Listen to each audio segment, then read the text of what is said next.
Хүн бий болсон цагаас үүсч хөгжиж ирсэн байгаль хүмүүн хоорондын хүй холбооны илэрхийлэл мөнх тэнгэр их эзэн Чингис хаан өв дээдс эцэг ихээ дээдлэн хүндэлдэг Монгол ёс заншил үндэсний соёл уламжлалын өв болсон үеийн үед ард түмний минь шүтэж ирсэн тэнгэр шүтлэгт та бүхэн зориулсан мэдээллийн хөтөлбөр эхэлж байна. Казахстаны нийслэл Астана хотноо дэлхийн олон орны шашны удирдагчид шуулж, инх тайвныг хэрхэн тогтоох талаар хэлэлцсэн уламжлалт шашны удирдагчдын 8 дахь их хурал боллоо. Аз Европыг хэвтээ, Орос нутгийг босоогоор холбосон геополитикийн уулзалт оршдог соёл иргэншил, шашин шүтлэгийн холбох гүр болох зорилготой Казахстан улс 2003 онд уг хурлыг анх удаага зохион байгуулж эхэлсэн байна. Энэхүү арга хэмжээнд католик шашин, зүүн ортодокс, их хүлэгний буддизм, Theravada, буддизм, Сунни, ислам, Ша ислам зэрэг томоохон шашны төлөөлөлтүүдийг энэтхэгийн Жанизм, Америк нэгдсэн улсын Мормонизм, Япон дахь Шинто, Сакай Гаккей, Хятад дахь Даоизм зэрэг дэлхийн бүх төлөөлөгчдийн төлөөлөл цугларсан юм а. Казахстаны ерөнхийлөгч Жасим Жамарт Такеев болон янз бүрийн шашны улсын удирдагчдын хамт дугуй ширээний ард суув. Шинжлэх ухаан, металлик, соёл иргэншил хичнээн өндөр хөгжсөн ч хүний зүрх сэтгэлийн зовлон арилгаж чадахгүй. Зөвхөн оюун санаагаа амар амгалангийн төлөө сэрэж буй хүн юу хийх ёстойгоо аяндаа ойлгож чадна гэж тэд тэмдэглэсэн байна. Бат улсын бүрэлдэхүүнд багтаж байсан Төв Азийн орон цуглуулсан бас сонирхолтой байлаа. Зөвхөн Казахстан төдий Узбекистанч шашны удирдагчдын уулзалтыг зохион байгуулсаар ирсэн юм. Эртний торгоны замын нэг хэсэг байсан Евразийг холбосон уулзуур болсон эдгээр улс шашны шүтлэгийн хооронд холбогч гүр болж ажиллах эрхэм зорилгыг тавьжээ. Шашны удирдагчид дайн шашны амьдралд хэрхэн нөлөөлсөн талаар заримдаа нэлээд шүүмжлэлтэй хандж байсан мартагдчихгүй зүйл байсан юм. Шашин удирдагчдын дунд өрнөсөн халуун мэтгэлцээ үнэхээр гайхалтай байлаа. Мөргөлдөөнийг зуучлахад шашны гүйцэтгэх үргийг гүнзгий авч үзэх цаг болсон гэжээ. Энэхүү хуралд Оросын үнэн алдартны шашны олон зүтгэлтэн тэр дундаа ерөнхийлөгч Владимир Путиний ойр дотны хүн Москвагийн патриарх Кирилл оролцов. Энэхүү чуулганаас Солонгос хэлийг казак, англи, Орос, Хятад, Япон хэлтэй зэрэгцүүлэн албан ёсны хэл болгон баталсан юм. Хаан Чарльз 3 нь пүрэв гарагт 500 жилийн Ромтой хагасснаас хойш Ромын паптай хамт олон нийтийн өмнө залбирсан англисмын анхны тэргүүн болжээ. Энэ ослыг 14-р Лео удирдсан юм. 76 настай хаан болон түүний эхнэр Камила хатан хаан Америк нэгдсэн улсад төрсөн. Паптай хамт Стикэн сүмд католик болон англикан уламжлалыг хослуулсан 30 минутын ёслолд оролцов. Энэ 8 дугаар Хенрихаа 1534 онд Ромын католик сүмээс саснаас хойш Англи эсвэл Их Британий хааны хаанчлалын үеэр паптай хамт олон нийтийн өмнө залбирсан анхны тохиолдол байлаа. Англикан сүмийн албан ёсны дээд захирагч Чарльз өмнө нь Ромын пап Францискийг нас барсны дараа 5 дугаар сард дэлхийн 1.4 тэрбум католик шашнуудын тэргүүнээр томилогдсон Ромын пап Леото анхны уулзалтаа хийсэн юм. 1536-аас 1914 онуудад Их Британи болон Ариун ордны хооронд албан ёсны дипломат харилцаа байгаагүй юм. Лондон Ватиканд 1982 онд элчин сайдын яамаа нээсэн гэдгийг тэмдэглэжээ. 1961 онд Чарльз ээж 2 дугаар Элизабет хатан хаан хуваагдсанаас хойш Ариун ордонд айлчилсан анхны Британий хаан болжээ.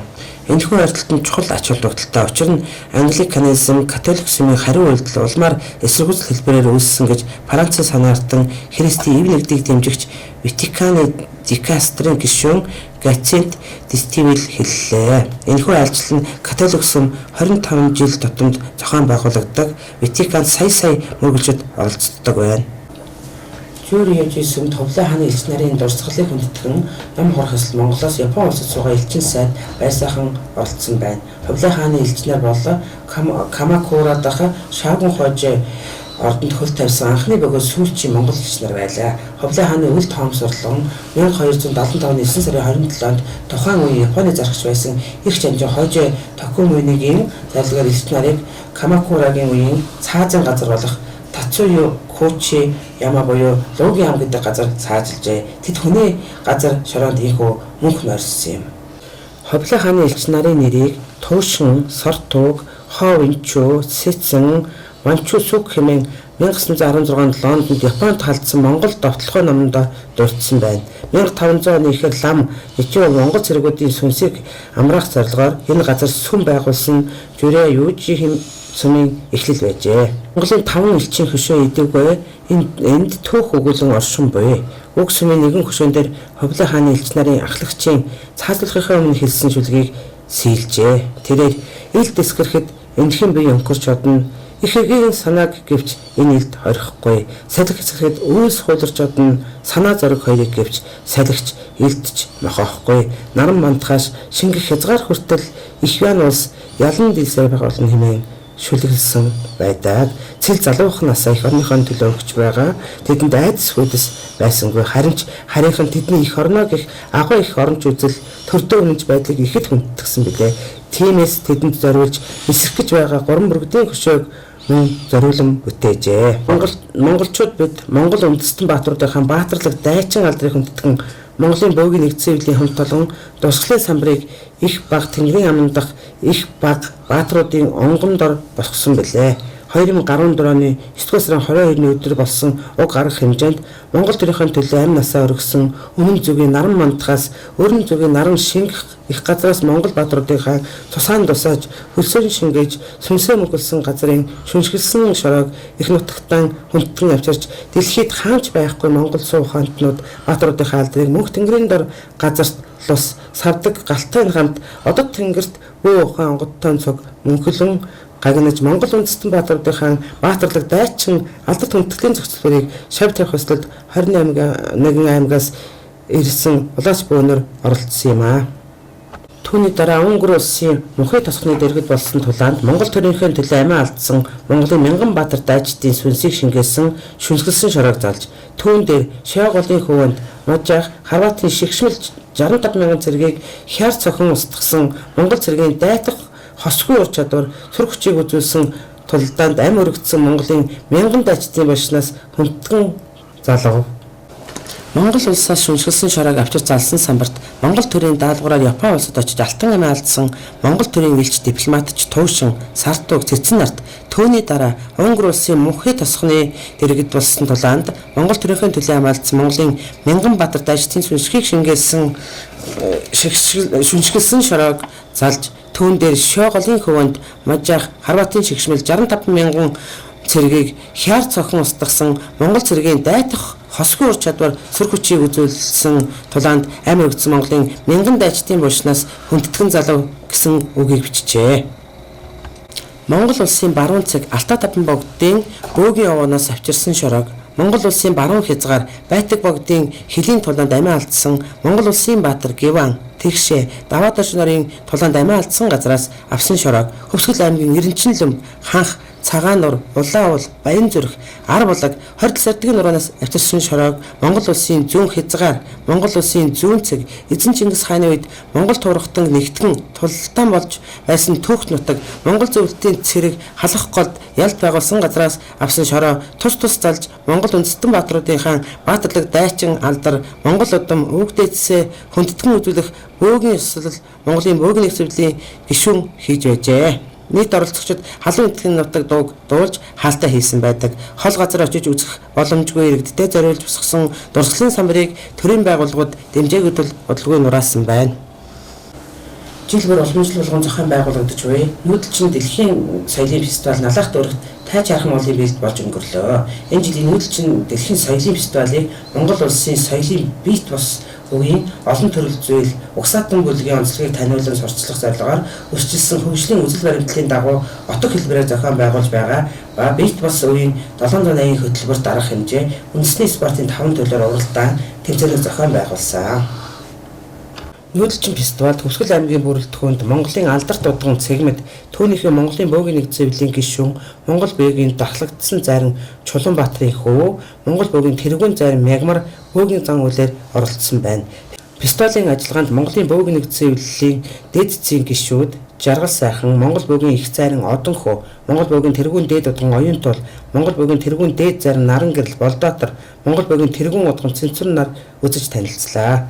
ЮНЕСКОгийн соёлын бит бус үеийг хамгаалах тухай 2003 оны конвенц, соёлын үеийг хамгаалах тухай хуулийн 39-р зүйлийн 32-ын 2 дахь заалт, Монгол улсын засгийн газрын 2024 оны 1-р сарын 25-ны өдрийн 41-р тогтоолыг хэрэгжүүлэх зорилгоор хийгдсэн фестивалийн үеэр Орт Хорвооны 17 дахь удаагийн дэлхийн аварга шалгуулах тэмцээнд 30 гаруй улсын 120 гаруй шилдэг харваач, Монгол улсаас 15 шилдэг харваач, олон улсын зэрэгэлдэлтэй шүүгчид, ЮНЕСКО болон Дэлхийн морьт харвааны холбооны удирдлагууд оролцов.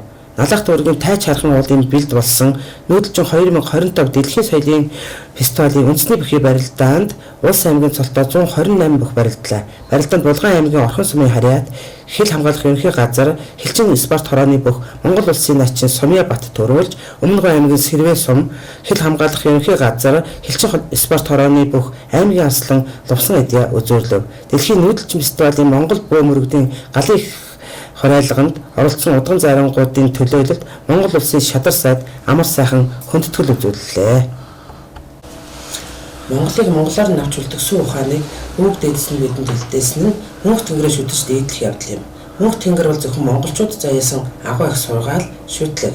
Мөнх тэнгэрийг шүтэж байхдаа монголчууд хүчирхэг байсан. Шинжлэх ухаан, төрийн удирдлага, эдийн засаг, мөнгө, санхүү, харилцаа холбоо гэд олон салбарт олон гайхамшиг бүтээсэн дэлхийн хуурай газар гэсэн их гүрнийг байгуулж чадсан. Энэ бүхэн дэлхийн хэмжээнд монголчууд сэтгэж, удирдах, зохион байгуулж чадж байсны гэрч мөө. Монгол бөө бол дэлхийд гайхагдах гайхамшигт соёл өв уламжлал билээ. Харин бидний нутгийг хамгаалахгүй, харин сэтгэлтэн бидний нутгийг хайрлахгүй. Тиймээс Монголоо авч явах байгаль их дэлхий, онгон лагшин их нутгаа хамгаалах тэмцэл бидний үндсэн үүрэг мөн. Өвөг дээдсийн ариун сургаал номлолыг үргэлжлүүлэн авч явах түгээгчтэн Тэнгэрийн улаач та бүхэн түүний түшээнэр шүтлэгтэн олон билээ. Эдгээр зан үйл хөгжсөөр нэгдсэн тахлага бол монголчуудын оюуны дархлаа, монголчуудын эв нэгдлийн илэрхийлэл болсон төр ёсны тахлага тайлга өргөжсөн байна. Монголчуудын сэргэн мандалтыг тунхагласан өвөг дээдсээс улбаалан өнөө хүртэл тусаа үл хайрлан хөлсөө газар шороондоо шингэн тэмцэж ирсэн баатарлаг дүүх Монголын төр эзэн Чингис хааны ариун сүнсийг баярлуулж нэгдсэн их хингэргэний дуг мөнх тэнгэртээ хүргэх сэтгэл баясгаж итгэлийг огшоосон Монгол бахархлыг бадраасан зуунаар тасарсан бөөгийн нэгдсэн их залбиралыг сэргээж хийж эхэлсэн. Өнөөгийн их тахилгууд уул улсыг баясган тахих шарын шишээ зан үйлээс хэтрэхгүй байгаа билээ. Хүн төрөлхтний алтан үлгий Монгол турхтны толгой шүтэн болсон 13 алтан их нурууд их түүхийн эхлэл болсон 3 булын бэлчээр айсаа болон төв хайрхан ноён уул эхэс дээдс минь Монгол огтнуудаа нэгтгэн ихийг тавьсан бахархалт зүрх уул бурхан халдун хайрхан Монголын хойморд сууд болон галзах хөвсгөл нур өн эртнээс өвөг дээдсүүдийн уухаан дуу мордын төвөргөөнийг хөрсөн дээрээ тамгалж ирсэн Монголын зүүн хязгаар тулгуур хөх уул өмнгийн их хамгаалт болж ирсэн 33 говьдоо зориулсан нэгдсэн их тахилгыг бөөнөр товлон хийхээр шийдвэрлэжээ. Бидний хийж байгаа энэ олон тахилга, тайллага нийлэн нэгдэж улмаар мөнх тэнгэрийн хүчийг олох онгон байгаль их нутгаа хамгаалах агуу их хүч болон илэрдэг юм. Цагаан лустаа уул овоог тахихтаа голдуу цагаан нэгдээ айраг таргаар тахдаг бол догшин буюу хар лустаа уул овоог тахихтаа махш ус арх сархтаар тахдаг. Монголын бөөгийн нэгдсэн эвлийн Хөвсгөл аймгийн бөөгийн хүрээлэнгийн удган зайрангууд Улаанбаатар хотын сонгон хайрхан дүүргийн найрамд цэцлэнгийн аманд нэгдсэн тахилгыг зохион байгуулсан байна. Монгол уламжлалаа олон үе дараалан авч яваа улаач нар оролцлоо. Энэ тахилгыг ачлуултал нь үе уламжлалаа зөв сайхан авч яваа улаач нарын бүлэлт байлаа. Их тайгад амьдарч байгаа болон хөдөө орон нутагт суурьсан улаач нар нийл тахилга хийх нь нэн ховор тохиолдол билээ. Энэхүү тахилгад Хөвсгөл аймгийн Цагаан нур сумын их зайран Төмжи Монгол бөөгийн тэргүүн дээд удган их жаргал, Монгол бөөгийн тэргүүн зайран Пүрэв дорж, Монгол бөөгийн тэргүүн зайран Эрдэнэт буюу Хурцгаа, Монгол бөөгийн тэргүүн удган Минд баяр, удган дүүрэн жаргал нар бөөллөө. Тахилгын галын тахилгаар өндөрлөлөө. Тахилганд Монгол бөөгийн удган Баярцоо, зайран Дэлгэр нар өөлсөн билээ.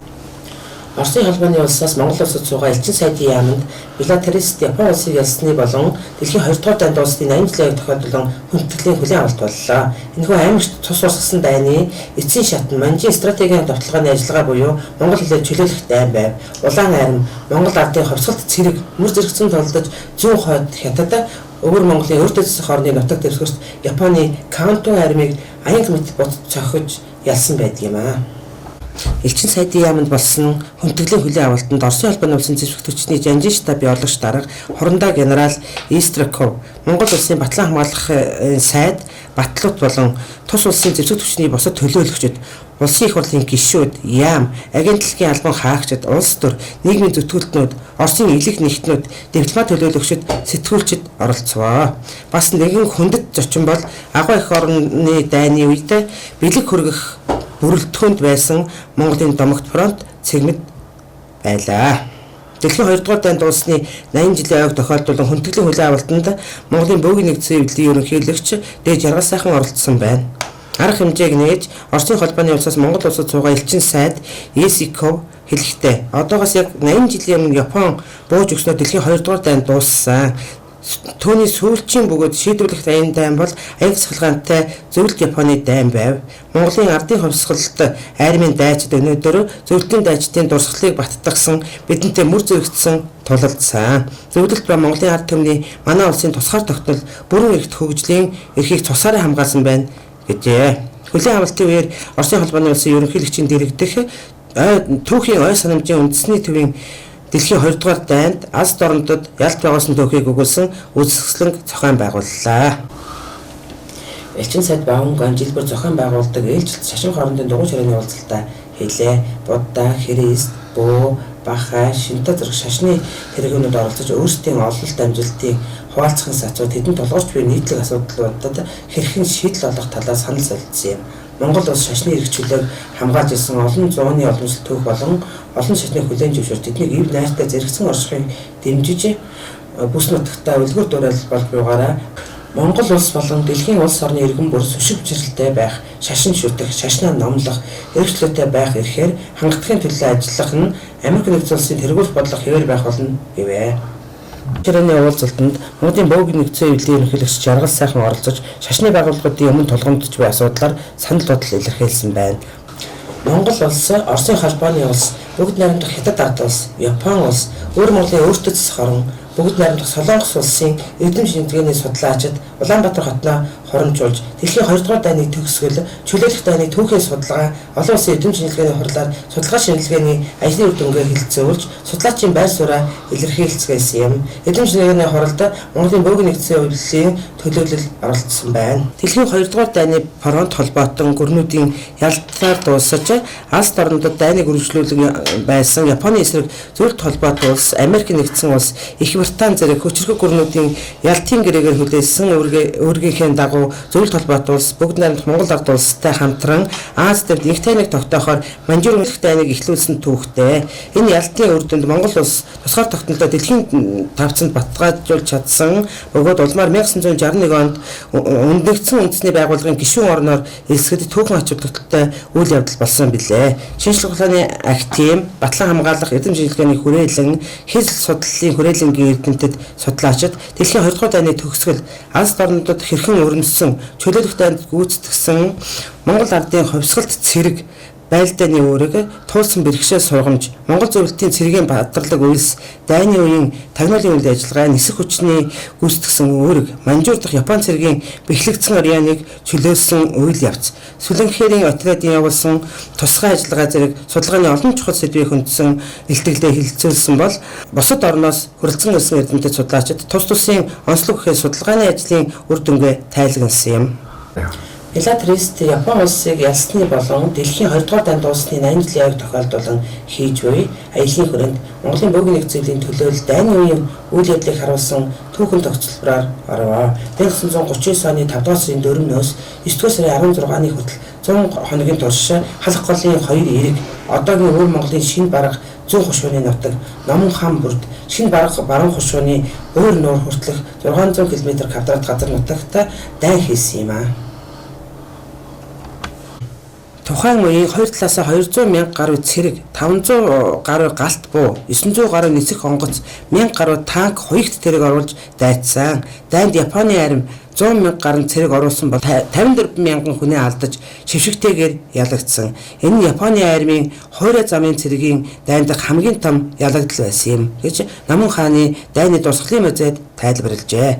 Орос, Монгол, Хятадын түүх бичлэгт энэ дайныг ердийн нэг дууралт бус харин ч дайны шинжтэй бүр дэлхийн 2 дугаар дайны хувь зээг өөрчилсөн дайн гэж тэмдэглэдэг. Японы Кантоны арми одоогийн өвөр Монголын Хөлбөмбөр хотын төв хайлаарт 21 хавтгай орчим км бүхий талбайд газар доор хот гэж нөлөөлөгдсөн 5 том бааз, 10 дэд бааз байгуулжээ. Дээрх 5 том бааз хоорондоо газар доогорох сувгаар холбогдсон бөгөөд хамгийн хойд талын баазд нь County армийн 8-р дивизийн командлах төв байрлаж бусад баазыг удирдах явв. Энэ баазыг хайлаарийн засгийн газар 2007 оноос фашизмын эсрэг дайны дурсгалын цогцлбор болгож олон нийтэд нээлттэй үзүүлж эхэлжээ. Номон хааны дайны Японы түүхэнд тэмдэглэсэн шиг ердийн нэг хөлийн тулгаралт төдийхөн байсан бол Японы арим Дорнод Монголын талд газар доор хот байгуулж бактериологийн хөнөөлт зэвсэг хэрэглэх шаардлага байсан гэж өө. Дайны үед хэлмэгдэж бактерийн халдвар авч хэдэн үеэрээ өвчлөлт шаансан хүмүүс одоо ч Номон хаанд бие гэлцэн. Фашизмын эсрэг ам биеэ өргөж дайцсан олон мянган баатруудын гавьяа хожимын хүмүүст мартах учиргүй. Дайны үед Япончууд үгээр хилэмгүй аимшигтгийн тэрэг хийснийг нотлын хөгжчүүл маань ярьдаг. Бид энэ гашуун түүхийг мартаж болохгүй. Хойч үе үр хөвгтөө сануулж байх ёстой. Өнөөдрийн ялтыг зөвлөлтийн Монголын цэргүүд амиараа сольж байгуулжээ. Энэ газар хожимын хүмүүст үнэхээр их сургамж болох үс газар байна. Чөлөөлөх дайны 80 жилийн ойн хүрээнд өвөр Монголын цагаан сумын ард байрлах дайны үед баригдсан Япон цэргийн байлдааны агуулмжтай танилцах боломж Монголын бөөгийн нэгдсэн эвлийн төлөөлөлд олдсон билээ. Энэ бол дайнд зориулсан удаан хориглох байлдах зорилттой байгууламж байлаа. Газар дээр болон газрын гүнд байгуулсан цэргийн байгууламж нь удаан хугацаанд байлгахад зориулсан өрөө тасалгаануудтай ажээ. Толгодын оройгоор бүхэлд нь хориглолтын окобнууд ухжээ. Тэд хоорондоо нарийн хологдсон аж, гол өндөрлөг дээр полиментны дуэт, галын цэгүүд байв. Тодорхой газрууд ил гарч байсан окопнууд байх бөгөөд тодорхой хэсэгт газрын гүнд шургаж орсон байгууламжууд байлаа. Тэнд амралтын өрөө, төмөр зузаан хаалгатай өрөөнүүд, сум галт хэрэгсэлэг, хүнсний хангамж байрлаж байсан байна.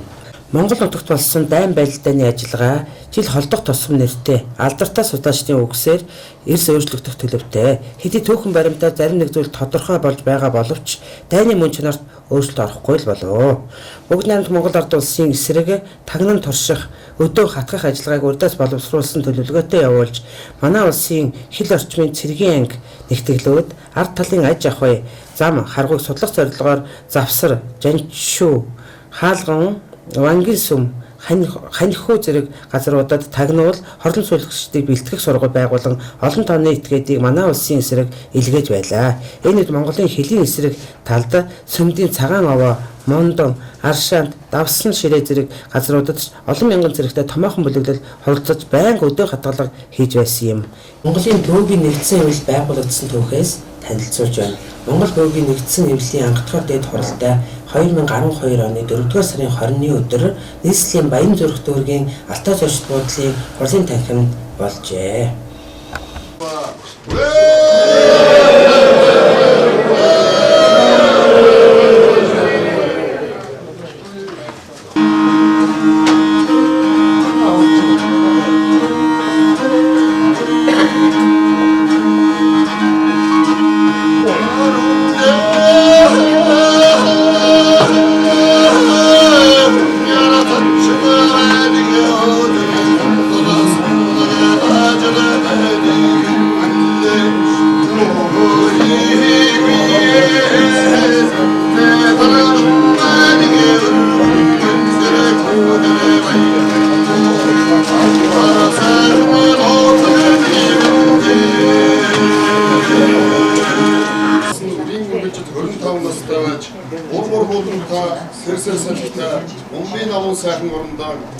Монголын ард түмний сайн сайхан амьдралын төлөө нэгэн зорилго дор нийслэл болон 13 аймгийн бөөгийн шашны төлөөлөл оролцож байгаа бөгөөд төлөөллийн хувьд халах, урайд, дарахад, дөрвөд, өөлд, торгууд, загчин, үзэмчин, урайхаа, мянгад, баяд, хотгойд сартуул зэрэг үндэсний ясны төлөөлөл оролцсон хурамч суулж байна.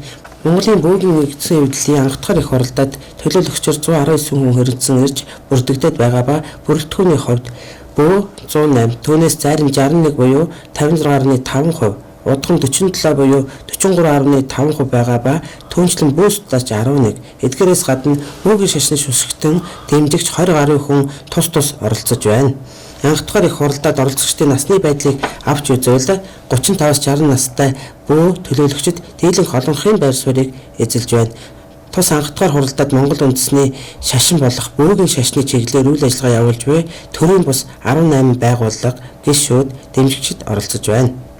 Хуралдаад оролцогчдын төлөөллийн байдалд дүн шинжилгээ хийж үзвэл их хуралдаад ирсэн нийт 129 төлөөлөгчдийн 60 буюу 50.4% нь голомт, төвийн 57 буюу 47.8% нь бусад байгууллагаас дөнгөр төвөөс 2 хүн иржээ. Энэхүү статистик үзүүлэлт нь Монголын бөөгийн нэгдсэн хэвлэлийн анх дахь хуралдаад бөөгийн шашны нутаг дэвсгэрийн болон үндэстний ястны харьяалал, нийгмийн давхаргын төлөөлөл хамрагдсан байна гэж үзэх үндслэлтийг илтгэж байна. Хуралдааг нээж Монголын бөөгийн нэгдсэн хэвлэлийг санаачлагч жаргал сайхан үг хэлсэн ба хуралдаанд нээлттэд зориулан ардын урлагийн хөгсөө чуулга шинжилгээ дэвшүүлж байжээ. Анх дахь дэд хуралдаанаар Монголын бөөгийн нэгдсэн хэвлэлийг санаачлагч жаргал сайхан Монгол дахь шашны өнөөгийн байдал сэдвээр илтгэл тавьсан бөгөөд хуралдаанаар Монголын бөөгийн нэгдсэн хэвлэлийн дүрмийг баталсан байдаг. Баталсан дүрмийн дагуу бөөгийн нэгдсэн хэвлэлийн ерөнхийлөгчд 10 хүн нэр дэвшүүлж өрсөлдөж Монголын бөөгийн нэгдсэн хэвлэлийн ерөнхийлөгчөөр жаргал сайхныг сонгожээ. Уг хуралдаанаар 99 хүний бүрэлдэхүүнтэй Монголын бөөгийн нэгдсэн хэвлэлийн баг хуралдааг байгуулсан байдаг.